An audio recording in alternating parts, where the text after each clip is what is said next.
नमस्कार, बहुत स्वागत है आप सभी दर्शकों का। आप देख रहे हैं आज की खबर। आपके साथ मैं हूं अपर्णा शुक्ला। चलिए अपने इस खास बुलेटिन 3 स्टेट्स की शुरुआत करते हैं, जहां उत्तर प्रदेश के पूर्व मुख्यमंत्री और समाजवादी पार्टी के राष्ट्रीय अध्यक्ष अखिलेश यादव रविवार देर शाम अपनी भांजी डॉक्टर श्वेता की शादी में शामिल होने हरियाणा के रेवाड़ी पहुंचे। इस दौरान उन्होंने मीडिया से बातचीत में भाजपा पर निशाना साधते हुए कहा कि महिला आरक्षण को लेकर के विपक्ष का कोई आपत्ति नहीं है, लेकिन सरकार पर राजनीतिक साजिश के आरोप लगाए हैं। उन्होंने दावा किया है कि विपक्षी दल एकजुट है और भाजपा की नीतियों को जनता समझ चुकी है। अखिलेश यादव ने यह भी कहा कि आगामी चुनावों को लेकर के भी बयान दिया है और कहा कि कई राज्यों में भाजपा को हार का सामना करना पड़ेगा। उन्होंने हरियाणा और अन्य राज्यों में राजनीतिक एकजुटता की जरूरत पर भी जोर दिया है। जब संबोधन का समय आया तो हम सबको ये लगा कि भारतीय जनता पार्टी ने अपना अंदरूनी जो जमीनी लोग हैं, उनके अंडरग्राउंड लोग हैं, संगी साथी लोग हैं, खुफिया लोगों से परामर्श किया होगा और ये तय किया होगा कि अगला प्रधानमंत्री जो भारतीय जनता पार्टी का होगा वो महिला होगी। लेकिन जब संबोधन सुना तो ऐसा कोई अनाउंसमेंट नहीं आया और महिला आरक्षण को लेकर के किसी को शिकायत नहीं है विपक्ष में, सब महिला आरक्षण चाहते हैं। और वहीं पंजाब सरकार द्वारा पारित श्री जगत जोत श्री गुरु ग्रंथ साहिब जी के संबंधित बिल को राज्यपाल के हस्ताक्षर के बाद अब कानून का दर्जा मिल गया है। इस फैसले को लेकर के सिख संगतों में खुशी का माहौल देखा गया है। तख्त श्री दमदमा साहिब और तलवंडी साबों में पहुंचे श्रद्धालुओं ने इस निर्णय का स्वागत किया है। वहीं श्री बुंगा मास्तुआड़ा साहिब के मुखी बाबा काका सिंह जी ने पंजाब सरकार का धन्यवाद किया है। हालांकि उन्होंने ये भी कहा है कि सरकार को बंदी सिंहों की रिहाई के लिए भी प्रयास करना चाहिए ताकि वे अपनी सजा पूरी कर समाज में वापस आ सके।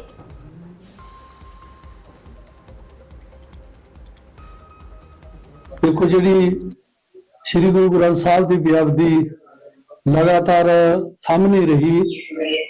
किते गुटका साहब की, किते श्री गुरु ग्रंथ साहब की गुरुद्वारों दे विच सारे पंजाब दे विच और दूर दरेडे जिहड़े भी कोई नाल लगदे इलाके ने जिहड़ियां बेअदबियां हो रही हैं, इहदा जिहड़ा संघर्ष है बहुत वड्डा एक मैं कहूं पंजाब दी जिन्नियां भी संगतां जिथे बड़ी बड़ी संपरता ने सारिया संपरता ते श्रोमणी कमेटी है, धार्मिक संस्था है सिखां दी, ते सारी इस नूं लैके चिंतित न। ये बहुत वधिया कानून बनया। बहुत चिर तो सिख पंथ दी सिखां दी ये मंग सी भी सख्त तो सख्त कानून बनाया जाए। ते ये जो सरकारां चंगियां गल्लां करदियां, जो उन्होंने चंगा काम कीता उन्हें चंगा भी कहना चाहिए। बहुत वधिया काम कीता। ਅਸੀਂ ਕਾਨੂੰਨ ਦੇ ਤਾਂ ਹੱਕ ਵਿੱਚ ਹੈਗੇ ਵੀ ਠੀਕ ਬਣਾਇਆ ਹੈ, ਪਰ ਸਰਕਾਰ ਕਾਰਵਾਈ ਨਹੀਂ ਕਰਦੀ, ਯਾਨੀ ਕਿ ਗੱਪ ਜਿਆਦੇ ਮਾਰਦੀ ਆ। ਯਾਨੀ ਕਿ ਲੋਕਾਂ ਨੂੰ ਇਨਸਾਫ ਦੇਣ ਦੀ ਬਜਾਏ ਉਰਲੀਆਂ ਪਰਲੀਆਂ ਵੱਧ ਮਾਰਦੀ ਆ ਤੇ ਉਹ ਤੇ ਅਮਲ ਨਹੀਂ ਕਰਦੀਗੀ। ਇੱਕ ਲੋਲੀਪੌਪ ਜਿਆਦੇ ਵੰਡਦੀ ਆ, ਯਾਨੀ ਕਿ ਜਿਹੜਾ ਜਿਵੇਂ ਵੀਰ ਜੀ ਨੇ ਦੱਸਿਆ ਵੀ ਇਨਸਾਫ ਨਹੀਂ ਦਿੱਤਾ ਗਿਆ ਦੋਸ਼ੀਆਂ ਨੂੰ, ਯਾਨੀ ਕਿ ਜਿਨ੍ਹਾਂ ਨੇ ਗੁਰੂ ਗ੍ਰੰਥ ਸਾਹਿਬ ਜੀ ਨਾਲ ਬੇਅਦਬੀਆਂ ਕੀਤੀਆਂ ਤੇ ਉਹਨਾਂ ਨੂੰ ਜਾਨੀ ਕਿ ਸਜ਼ਾਵਾਂ ਨਹੀਂ ਮਿਲੀਆਂ ਤੇ ਜਿਹੜੇ ਬੇਦੋਸ਼ੀ ਬੇਕਸੂਰ ਲੋਕ ਜੇਲ੍ਹਾਂ ਵਿੱਚ ਡੱਕੇ ਹੋਏ ਆ। कुरुक्षेत्र के प्रेमनगर कॉलोनी में एक ही परिवार के 3 लोगों की संदिग्ध परिस्थितियों में मौत से सनसनी फैल गई है। पति पत्नी और उनके 3 साल की बच्ची के शव घर में पंखे से लटके मिले। पुलिस के अनुसार बच्ची को गंभीर बीमारी थी और परिवार लंबे समय से तनाव में था। मौके से सुसाइड नोट भी बरामद हुआ है। पुलिस ने शव पोस्टमार्टम के लिए भेज करके जांच शुरू कर दी है। वार्ड नंबर 20 में प्रेमनगर जो अमीन रोड के साथ लगता हुआ एरिया है, यह बड़ी दुखद घटना हुई है। हमारे पिताजी के बड़े अच्छे दोस्त थे प्रेम अंकल, कुछ समय पहले तो वैसे वो भी एक्सपायर हो गए थे और आज उनके बेटा बहू और उनकी पोती पता नहीं कैसे आश्रम कि उन्होंने आत्महत्या की है। बड़ी दुखद घटना है। हम जैसे ही पता लगा हम सारे यहाँ। क्या करते थे ये रेलवे में गवर्नमेंट जॉब पे थे और बहुत सज्जन और बढ़िया व्यक्ति है। परिवार के तीनों लोगों ने सुसाइड किया था? हाँ, यही पुलिस से यही पता लगा कि सुसाइड लेटर भी मिला पुलिस को, तो उसको हमने देखा नहीं है। जब पुलिस ने हमें बताया कि भी सुसाइड लिख के, तो आप इन्होंने अभी यहाँ भी शौकिया गाड़ी भी ली और राजस्थानी सी गाड़ी में घूम के भी आए हैं। अभी 3 दिन पहले आए हैं, 1 हफ्ते के लिए गए थे। अच्छा, हाँ, लड़के पर मैसेज गया यहाँ जिम में हुआ ट्रेनर जो मेरा लड़का जा रखा है। अच्छा, तो उस पर मैसेज रात को वो करके ना और 5:30 बजे का करे, 5:30 बजे मेरे लड़के को मैसेज आ गया। अच्छा, वो ऐसे ऐसे लड़के ने आता होगा क्यों ना मेरे को फोन किया, फिर डैडी ने मैं चलो लोग मैं आ रहा हूँ। तो व्हाट्सएप किया था सुसाइड नोट उन्होंने क्या है कि व्हाट्सएप पे फोन पे लिखा था? फोन पे लिखा है लड़के ने, पता किसके लिखा SMS करा, टेक्स्ट मैसेज। अच्छा, हाँ, लड़का और उसकी मिसेज और छोटी बच्ची। हरियाणा के सिरसा में लोकसभा में महिला आरक्षण बिल पर चर्चा के दौरान बीजेपी नेता मनजिंदर सिंह जिसा ने विपक्षी दलों पर तीखा हमला बोला। उन्होंने आरोप लगाया कि कांग्रेस, समाजवादी पार्टी और आम आदमी पार्टी सहित कई विपक्षी दलों ने मिलकर के बिल का विरोध किया है, जिसमें 33% महिलाओं को उनके अधिकारों से वंचित होना पड़ा। सिरसा ने यह भी कहा कि महिलाओं के अधिकारों के खिलाफ कदम बताते हुए कांग्रेस ने हमेशा महिला आरक्षण की बात तो कही है, लेकिन उसे कभी भी लागू नहीं किया गया। उन्होंने डिलिमिशन बिल 2026 और अन्य संविधान संशोधन विधेयकों का समर्थन करते हुए यह भी कहा कि इनका उद्देश्य हर वोट को समान महत्व देना है। देखो मकसद ਅਸੀਂ ਕਦੋਂ ਫਸਾ ਰਹੇ ਸੀ, ਉਹ ਵੋਟ ਪਾ ਦਿੰਦੇ, ਅਸੀਂ ਉਹ ਰੋਕਿਆ ਸੀਗਾ। ਦੇਖੋ 2/3 ਮੈਜੋਰਟੀ ਨਹੀਂ, लेकिन मेरा मतलब यह नहीं कि इन्हां भैन बेटे नूं हक नहीं मिलूगा। जे नहीं मेजोरिटी जेडे सामने बैठे ने वो कई बाहरों आए ने, वो किहड़े धाड़वी ने जेडे आए ने, भाई वो भी साडे चों ही ने, उन्हां दी धीआं भैणां नूं उन्ना ही मिलना सी हक, सारी पार्टी नूं बराबर हक मिलना सीगा। लेकिन गल फसाउण दी नहीं हैगी, गल मकसद असीं ते हक दिवाउणा चाहुंदे सां, तां ही 2023 इस बिल नूं पास कीता सी। डिलिमिटेशन बिना 850 वोटां हो रही, 850 सीटां हो रही सी, 850 सीटां दा परिधान किया गया, नवीं पार्लीमेंट बना के खड़ी की गई। यही परपज सीगा कि जदों साडीआं भैण बेटियां उत्थे आउण, उन्हां दे वेलकम करन वास्ते नवीं पार्लीमेंट खड़ी की गई, सीटां बकायदा बनाईआं गईआं। और वहीं फिरोजपुर की अनाज मंडियों में इस समय गेहूं की भारी आवक देखने को मिल रही है। किसान अपनी फसल काट करके लगातार मंडियों में पहुंचा रहे हैं, जिससे मंडियों में गेहूं के अंबार लग गए हैं। खरीद एजेंसियों में मार्कफेड, पनग्रेन, पनसप और पंजाब स्टेट वेयरहाउसिंग कारपोरेशन शामिल हैं, जिन्होंने अलग अलग मात्रा में गेहूं की खरीद की है। किसानों का कहना है कि मंडियों में लिफ्टिंग की गति धीमी है, जिससे तेज करने की जरूरत है। वहीं मौसम को लेकर के भी किसानों ने चिंता जताई है, क्योंकि खुले आसमान में पड़ी फसल पर बादल और हवाओं का खतरा बना हुआ है। हाँ जी, हाँ जी, ये शहर फिरोजपुर दाना मंडी है जी, ते फसल पूरी वधिया नजारेदार आ रही है, पूरे जिमीदार खुश ने, ऐसे पूरे जोरा के काम चल रहे। जेड़ा भी आ रहा रात तकरीबन बहुत घट रह रहा है, जब मान लो जी 40-50 किले पैली है वो बंदा तकरीबन रात रह रहा, क्योंकि माल ज्यादा होने करके फिर टाइम लग रहा है। जी 10-5 किले पैली छोटा जिमीदार नालों नाल ही फर्क की जा रही जी, माल आ रहा है, बहुत वधिया माल आ रहा है जी, कोई मॉइस्चर भी वधिया 11-12 मॉइस्चर आ रहा है, वधिया माल तुली जा रहा है जी, कोई दिक्कत नहीं आ रही। मौसम किवें दा है? मौसम वालों का जी डर है जी, वाह बहुत चलती, बदल आते आ जाते आ, पर बाकी हले महाराज की कृपा है जी, हले चलो चली जाता काम। बारदाने की गल करिए तो बारदाना जी बहुत है जी, चलो जिन्ना कोई जिमीदार माल लिया रहा उस मुताबिक का बारदाना बहुत पिया जी, रुकावट नहीं आ रही किसी चीज की। फतेहगढ़ साहिब जिले की सरहिंद अनाज मंडी में पंजाब के खाद्य एवं नागरिक आपूर्ति मंत्री लालचंद्र कटारुचक ने दौरा कर गेहूं खरीद व्यवस्थाओं की समीक्षा की है। उन्होंने बताया कि राज्य में इस बार 122 लाख मीट्रिक टन गेहूं खरीद का लक्ष्य रखा गया है, जिसमें अब तक लगभग 39 लाख मीट्रिक टन गेहूं मंडियों में पहुंचा चुका है और करीब 34 लाख मीट्रिक टन की गेहूं खरीद पूरी हो चुकी है। किसानों के खातों में अब तक 1818 करोड़ रुपए सीधे तौर पर ट्रांसफर किए जा चुके हैं। मंत्री ने यह भी दावा किया है कि खरीद प्रक्रिया सुचारू रूप से चल रही है और किसानों को किसी प्रकार की कोई परेशानी नहीं होने दी जा रही है। उन्होंने कहा कि पंजाब सरकार अपने वादों के अनुसार किसानों के हितों की सुरक्षा के लिए प्रतिबद्ध है। पंजाब के अंदर मान साहब की सरकार ने बनाया ਉਹਨੂੰ ਜਾਂਚਣ ਦੇ ਲਈ, ਉਹਨੂੰ ਗ੍ਰਾਸ ਰੂਟ ਤੱਕ ਲਾਗੂ ਕਰਨ ਦੇ ਲਈ ਹਰ ਰੋਜ਼ ਮੈਂ 4-5 ਜ਼ਿਲ੍ਹਿਆਂ ਦੇ ਅੰਦਰ ਮੰਡੀਆਂ 'ਚ ਜਾਣਾ। ਸੋ ਅੱਜ ਵੀ ਮੇਰੀ 5 ਜ਼ਿਲ੍ਹਿਆਂ ਦੇ ਅੰਦਰ ਵਿਜ਼ਿਟ ਹੈ। ਮੈਂ ਵੱਖ-ਵੱਖ ਜ਼ਿਲ੍ਹਿਆਂ 'ਚ ਜਾਣਾ। ਸੋ ਮੈਂ ਸ਼ੁਰੂਆਤ ਅੱਜ ਇਸ ਪਵਿੱਤਰ ਥਾਂ ਤੋਂ ਕੀਤੀ ਹੈ। ਸੋ ਲਗਾਤਾਰ ਪੰਜਾਬ ਦੇ ਅੰਦਰ ਜਿਹੜੀ ਕਣਕ ਦੀ ਖਰੀਦ ਦਾ ਸਿਲਸਿਲਾ ਡੇ ਬਾਈ ਡੇ ਉਹ ਪੀਕ ਤੇ ਜਾ ਰਿਹਾ। ਸੋ ਕੇਂਦਰੀ ਪੂਲ ਦੇ ਅੰਦਰ ਪੰਜਾਬ ਨੂੰ 122 ਲੱਖ ਮੈਟ੍ਰਿਕ ਟਨ ਦਾ टारगेट मिला। वहीं पंजाब के जंडियाला गुरु में देर रात एक बार फिर गोलीबारी की घटना सामने आई है। जानकारी के मुताबिक 4 अज्ञात युवकों ने एक घर के गेट पर करीब 10 से 12 राउंड फायरिंग की है, जिससे इलाके में दहशत फैल गई है। बताया जा रहा है कि इससे पहले पीड़ित सुरिंदर कुमार सोनू, जो कि सुरिंदर कुमार सोनू हैं और आम आदमी पार्टी से नगर परिषद चुनाव लड़ रहे हैं, उन्होंने फोन पर धमकियां उनको लगातार मिल रही थी। इसके बाद उनकी कार पर भी हमला किया गया था। कल रात हुई फायरिंग सीधे उनके घर के गेट पर की गई है। घटना की सूचना मिलते ही पुलिस मौके पर पहुंची और जांच शुरू कर दी है। पुलिस आसपास के सीसीटीवी कैमरों की मदद से फुटेज खंगाल रही है और आरोपियों की पहचान की कोशिश की जा रही है। इसके अलावा इलाके में तनाव का माहौल बना हुआ है। 12 ਵਜੇ ਦੇ ਆਸ-ਪਾਸ ਬਹੁਤ ਆਵਾਜ਼ ਆਈ ਹੈ ਤੇ ਮੈਂ ਬਾਹਰ ਆਇਆ ਉੱਠ ਕੇ ਤੇ ਇਹਨਾਂ ਦੇ ਪਰਿਵਾਰ ਸੋਨੂੰ ਉਹਨਾਂ ਦਾ ਬਾਹਰ ਆਇਆ। ਇਹਨਾਂ ਦੀ ਗੇਟ ਤੇ ਗੋਲੀਆਂ ਮਾਰ ਗਏ ਆ। ਵੇਖਿਆ ਤੇ ਪੰਜ ਰੌਂਦ ਥੱਲੇ ਪਏ ਸੀ ਇੱਥੇ ਤੇ 3 ਰੌਂਦ ਉੱਧਰ ਪਏ ਸੀ। 7 ਗੋਲੀਆਂ ਇਹਨਾਂ ਦੇ ਘਰ ਤੇ ਚਲਾਈਆਂ ਗਈਆਂ ਰਾਤੀ।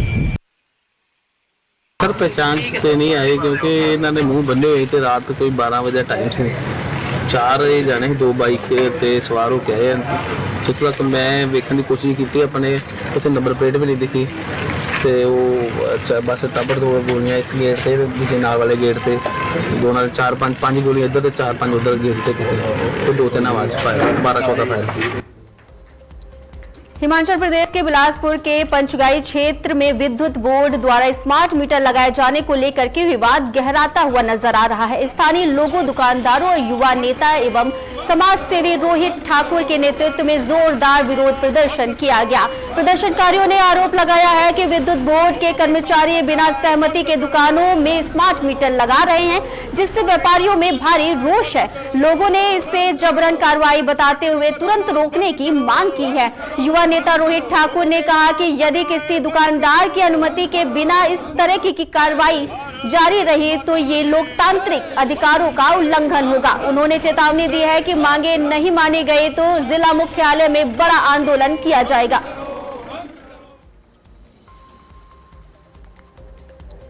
चलिए बढ़ते हैं अगली खबर की तरफ, जहां हरियाणा के फतेहाबाद के रतिया में संयुक्त किसान मोर्चा के आह्वान पर सैकड़ों किसानों ने मार्केट कमेटी कार्यालय का घेराव करके जोरदार प्रदर्शन किया है। इस दौरान किसानों ने सरकार के खिलाफ नारेबाजी की और मुख्यमंत्री के नाम पर ज्ञापन सौंपा है। किसानों ने मांग की है कि गेहूं खरीद प्रक्रिया को सरल बनाया जाए और सभी फसलों की खरीद एमएसपी पर सुनिश्चित की जाए। भारतीय किसान यूनियन, एकता उर्गाहा सहित कई संगठनों ने प्रदर्शन में हिस्सा लिया है।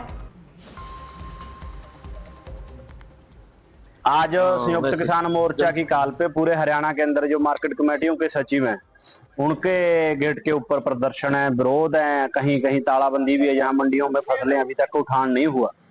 तो ये जो मांग है किसानों की अपना बायोमेट्रिक और पोर्टल पे ट्रैक्टर का नंबर प्लेट अपलोड करने की, इस मांग के खिलाफ आज ये पूरे प्रदेश के अंदर किसान विरोध कर रहे हैं। और वहीं हरियाणा के यमुनानगर में संयुक्त किसान मोर्चा के आह्वान पर किसानों ने मार्केट कमेटी कार्यालयों पर तालाबंदी कर 3 घंटे तक धरना प्रदर्शन किया। इस दौरान राधा, छछरौली, बिलासपुर और सडोरा मंडियों में किसानों ने सरकार की नीतियों के खिलाफ विरोध जताया है। भारतीय किसान यूनियन और अखिल भारतीय किसान सभा से जुड़े किसानों ने बायोमेट्रिक प्रणाली और नई शर्तों को किसान विरोधी बताया है। नेताओं का कहना है कि इससे मंडी व्यवस्था कमजोर हो रही है और किसानों को परेशानी हो रही है। किसानों ने बायोमेट्रिक सत्यापन प्रक्रिया को समाप्त करने की मांग की है। उन्होंने ये भी चेतावनी दी है कि अगर मांगे नहीं मानी गई तो आंदोलन को और तेज कर दिया जाएगा। संयुक्त किसान मोर्चा के आह्वान पर जो ये बायोमेट्रिक प्रणाली है, किसानों के जो काले कानून है मंडियों में, जो मंडियां खत्म करने का सरकार की मंशा है, किसान को बर्बाद करने की मंशा है, आज उसके विरोध में छोटे से नोटिस पे पूरे प्रदेश में आज मार्केट कमेटी कार्यालयों के दरवाजों का घेराव करना है और तालाबंदी करना है। आज हमारे जिला यमुनानगर में, छछरौली, सडोरा, बिलासपुर और रदौर में आज ये संयुक्त किसान मोर्चा के ऐलान जो था उसका आज सुचारू रूप से हमने ये काम किया है। ये घेराव इस बात को लेकर किया जा रहा है, एक तो ये जो नई नई शर्तें थोप कर मतलब हमारे किसानों को परेशान कर रही हैं। पिछले साल शर्तें कुछ और थी, अब शर्तें कुछ और हैं, कहीं बायोमेट्रिक हैं, कहीं अंगूठे की वेरिफिकेशन है। इसके अलावा फिर नमी की मात्रा, मौसम की मार जो पड़ी हुई है, इस मौसम की मार में भी अब ये नमी, बताइए हम क्या करेंगे? बारिश हो जाती है तो किसान क्या कर सकता है? और वहीं हरियाणा में विश्वविद्यालयों में छात्र संगठनों के साथ कथित भेदभाव को लेकर के छात्र राजनीति एक बार फिर से गर्मा गई है।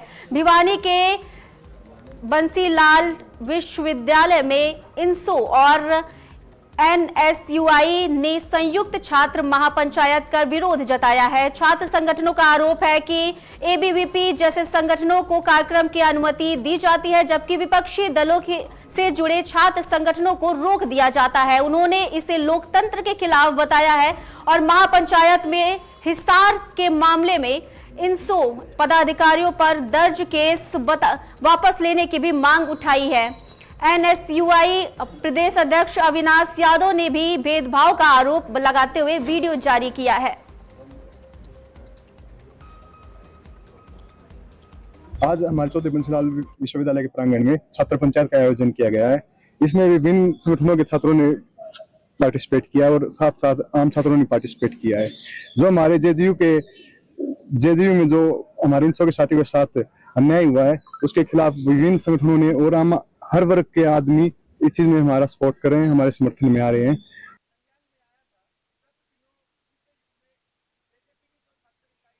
मैं जो हिसार में जो हमारा 2-3 दिन पहले जो इंसो पार्टी पड़ती है, जेजेपी पार्टी का एक कार्यक्रम था, क्योंकि यूनिवर्सिटी एक अड्डा बना लिया गया है। ये जो RSS के लोग बैठे, ये अपना प्रोग्राम कर लो और प्रोग्राम नहीं होंगे। क्यों नहीं करने दे रहे? क्योंकि इनको पता है कि छात्रों से तो यूनिवर्सिटी है। ये जो RSS के लोग बैठे हैं तो 3 साल में बदल जाएंगे। सरकार आती जाती रहती है, छात्र वही रहते हैं। और छात्र है तो यूनिवर्सिटी चलेगी, छात्र नहीं है किसी यूनिवर्सिटी में तो वाइस चांसलर क्या करेगा? मैं इसकी निंदा करता हूं। जो और वहीं हरियाणा के कैथल जिले के कलायत की अनाज मंडी में संयुक्त किसान मोर्चा के आह्वान पर किसानों ने जोरदार प्रदर्शन किया है। इस दौरान किसानों ने सरकार और प्रशासन के खिलाफ नारेबाजी करते हुए मार्केट कमेटी कार्यालय में दोनों मुख्य गेटों पर तालाबंदी कर दी है और तालाबंदी सुबह से लेकर के दोपहर 2 बजे तक जारी रही, जिससे कार्यालय का कामकाज पूरी तरीके से ठप हो गया। प्रदर्शन के दौरान किसानों ने अपनी मांगों को लेकर के समर्थन में एकजुटता दिखाई और संयुक्त किसान मोर्चा जिंदाबाद के नारे लगाए। APMC एक्ट को समाप्त करना, जिसमें मंडियां समाप्त की जाएं।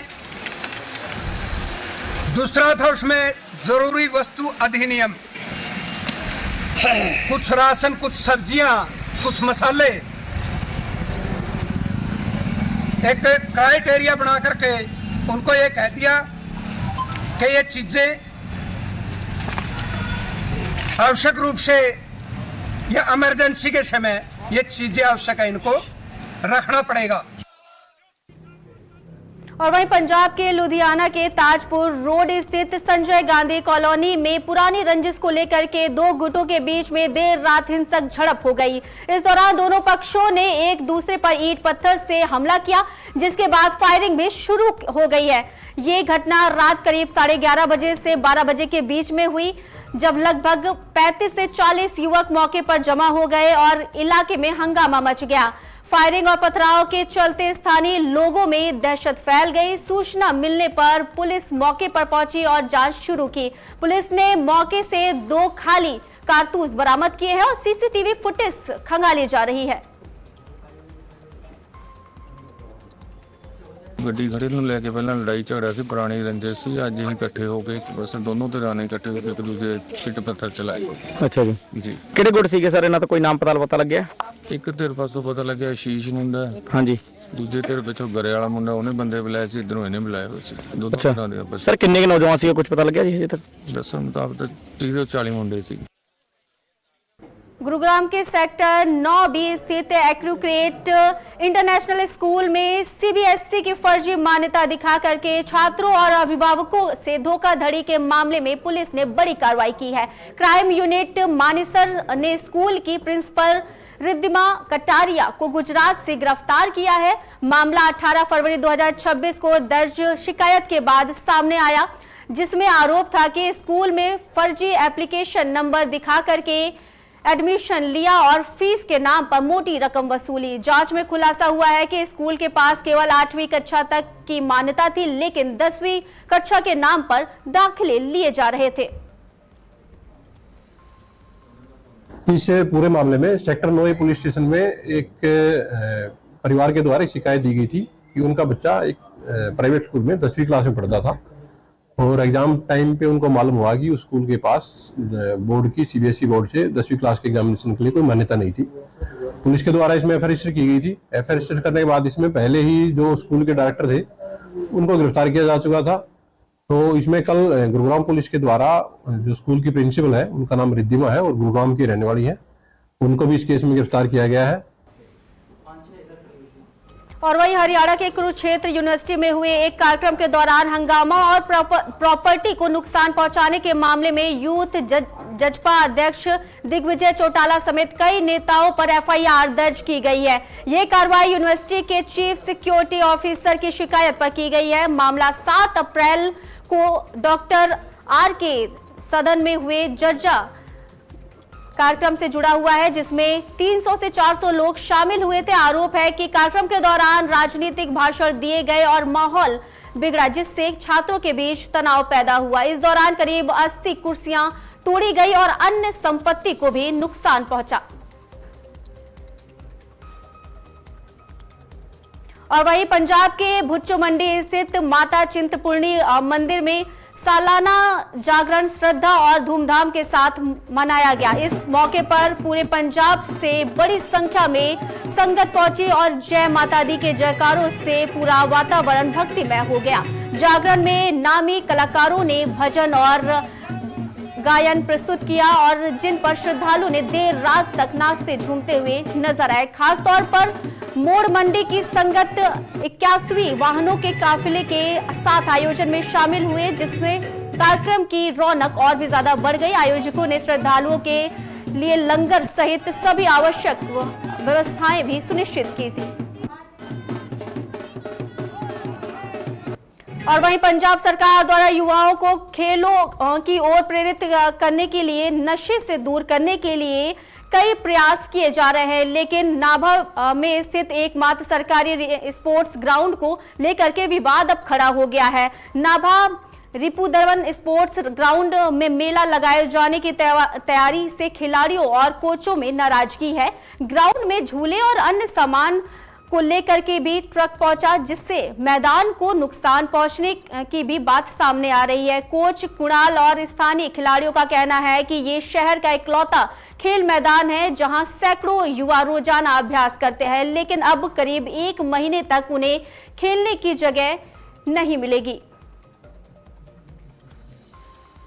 ਵਿੱਚ ਲਾਈਕ ਜਿਵੇਂ ਹੁਣ ਮੇਲਾ ਸਟਾਰਟ ਕਰਨ ਲੱਗੇ ਨੇ 1 ਮਹੀਨੇ ਦਾ ਪੂਰਾ ਤੇ ਉਹਦੇ ਵਿੱਚ ਜਿੰਨੇ ਸਾਡੇ ਮਤਲਬ ਜਵਾਕ ਜੁੜੇ ਹੋਏ ਨੇ, ਜਿੰਨੇ ਮਤਲਬ ਨਸ਼ਿਆਂ ਤੋਂ ਬਚ ਕੇ ਮੁੰਡੇ ਆਉਂਦੇ ਨੇ ਸਾਡੇ ਲਵੇ, ਚਾਹੇ ਫੁੱਟਬਾਲ ਹੈ, ਕ੍ਰਿਕਟ ਹੈ, ਵਾਲੀਬਾਲ ਹੈ, ਜਿਹੜੀ ਵੀ ਗੇਮਾਂ ਨੇ ਉਹ ਸਾਰੀਆਂ ਜ਼ਿਆਦਾਤਰ ਗੇਮਾਂ ਕਾਲਜ ਗਰਾਊਂਡ 'ਚ ਖੇਡੀਆਂ ਜਾਂਦੀਆਂ ਨੇ। ਉਹ ਗੇਮਾਂ ਸਾਰੀਆਂ ਹੀ ਨਾ ਖਤਮ ਹੋ ਜਾਣੀਆਂ ਜਦੋਂ ਉਰੇ ਮੇਲਾ ਹੋ ਜਾਣਾ ਮਹੀਨੇ ਦਾ। ਗਰਾਊਂਡ ਇੱਕ ਹੈਗਾ ਤੁਹਾਡੇ ਨਾਲ? ਗਰਾਊਂਡ ਵੀ ਇੱਕ ਹੈ ਜੀ, ਉਹ ਦੂਜਾ ਗਰਾਊਂਡ ਕੋਈ ਹੈ ਵੀ ਨਹੀਂ। ਅੱਛਾ, ਕਾਲਜ ਵੱਲੋਂ ਇਹ ਸਾਰਾ ਕੁਝ ਉਰੇ ਕੀਤਾ ਜਾ ਰਿਹਾ, ਪਹਿਲਾਂ कभी उरे मेला नहीं होया। और वहीं कुरुक्षेत्र के सांवला पोलो ग्राउंड टीम पर आयोजित दूसरे रोमांचक पोलो मैच में कुरुक्षेत्र की टीम ने कैथल की टीम को 9 से 10 रंग, माफ कीजिएगा 9 से 7 में हरा करके जीत हासिल की है। इस मुकाबले में सांसद नवीन जिंदल ने बेहतरीन प्रदर्शन करते हुए 6 गोल दागे और टीम की जीत में अहम भूमिका निभाई है। मैच के बाद मीडिया से बातचीत कर उन्होंने कहा कि युवाओं को फिट रहने के लिए कोई भी खेल अपनाना चाहिए और ऐसे आयोजनों में फिट इंडिया फिट हरियाणा अभियान को मजबूती मिलती है। उन्होंने ये भी कहा कि महिला आरक्षण को लेकर के भी बड़ी बात कही है। प्रधानमंत्री नरेंद्र मोदी इस दिशा में पूरी तरीके से प्रतिबद्ध हैं और यह कानून निश्चित रूप से लागू होगा। इसका उद्देश्य यही था कि लोगों को एक खेल देखने को मिले और युवाओं को भी, सभी को, कि हमें अपने आप को स्वस्थ रखना है। स्वस्थ रखने के लिए कोई भी खेल खेलें, चाहे आप बैडमिंटन खेलें, चाहे आप हॉकी खेलें, चाहे आप वॉलीबॉल खेलें। अगर हम कोई भी खेल खेलते हैं तो उससे हम शारीरिक रूप से हम फिट रहते हैं, तंदुरुस्त रहते हैं। और ये कहावत है कि स्वस्थ शरीर में ही स्वस्थ मस्तिष्क का निवास होता है और अगर हम फिट रहेंगे तो हम यंग भी रहेंगे। फिलहाल हमारे इस खास बुलेटिन में सिर्फ इतना ही। देश दुनिया की बड़ी खबरों को जानने के लिए देखते रहिए आज की खबर। नमस्कार।